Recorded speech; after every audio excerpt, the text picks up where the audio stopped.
Hello mga kaibigan! Ipapakita ko sa inyo ngayon kung paano ko ginagawa ang eggplant curry or bajinjan masala. Sometimes gumagamit ako ng bilog na talong or yung maliliit. Pero this time, kasi out of stock ako, ang nasa ref lang is yung malaking talong. So, kinat ko lang siya ng by 3 or 4 para siyang finger. Tapos yun, finry ko na siya. And then, nagbusa ako ng sesame seeds. Mas masarap kasi siya pag may sesame seeds. And then, ayan na. As you can see, naglabas akong 2 rope. Big siya. 1 big onion and 1 big tomato. Kailangan grinded yung tomato kasi, diba yung skin niya, hindi siya nalulusaw. So, pangit ang dating pag nilagay mo siya na hindi grinded. Ayan, let's start. Mag-fry na tayo ng onion. Sometimes, gumagamit ako ng cumin seeds, depende sa inyo. Pero this time, gagamitin ko kasi is powder. So, hindi na ako naglagay ng cumin seeds. And then, yan. Nilagyan ko siya ng curry leaves para bango.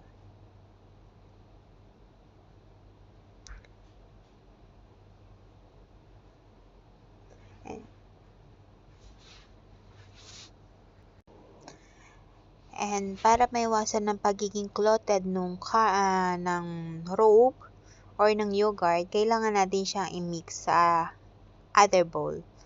Gamitan lang natin siya ng whisk. Then, ayan, ganyan ginawa ko. Nilagyan ko na siya ng curry powder and cumin powder. Tapos, mix lang ng mix para mawala yung pagiging clotted niya. Dapat medyo generous sa oil.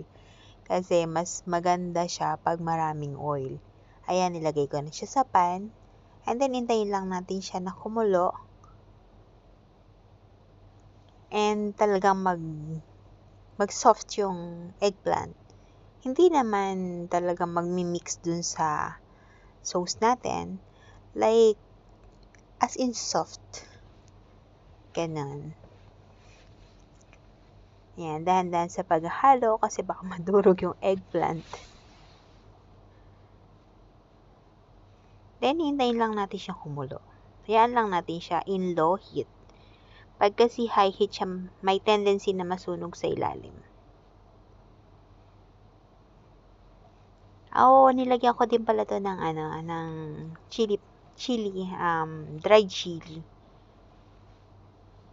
Yes, dried chili. Kasi pag fresh chili ang nasa bahay, minsan nasisira lang kasi hindi nagagamit ng ganon kadalas.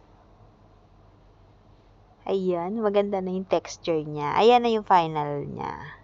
Ganyan siya. Masarap siya guys sa white rice. And pwede mo siya ring i-pair sa mga fried chicken. Like that, mga fried food. Super yummy. Thank you. Good night.